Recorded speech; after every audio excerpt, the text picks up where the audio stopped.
name is Cheryl Bushnell. I am a vascular neurologist at Wake Forest University School of Medicine and a professor of neurology.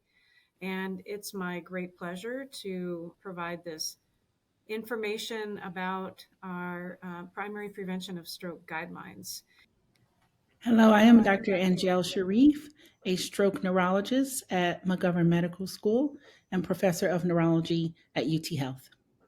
To elaborate further on the issues specific to women and other topics in the guideline, I'll ask Dr. Sharrief to give us her thoughts on the key findings.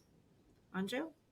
So one really important recommendation in the pregnancy section is treatment of severe hypertension, that's blood pressure greater than 160/110 in pregnancy in the early postpartum period, because that elevated blood pressure, severe hypertension, is directly related to risk for intracerebral hemorrhage, and lowering blood pressure is really critically important to reduce the risk for intracerebral hemorrhage in that period.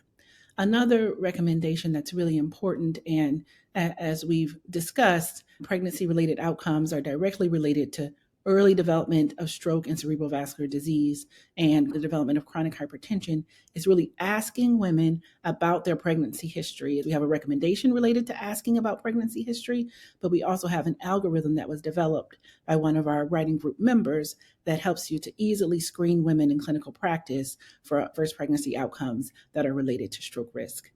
The last thing that I want to say, in keeping in mind this patient-centered approach and patient-informed approach, is that we highlight the importance of shared decision-making for multiple sections. In our section where we describe hormonal therapies for hormonal contraception and hormonal therapies for other considerations, including menopause, we really discuss the importance of shared decision-making between clinicians and the patients to make sure that the decisions are informed and really balance the patient's needs with what we know about stroke risk and clinical risk.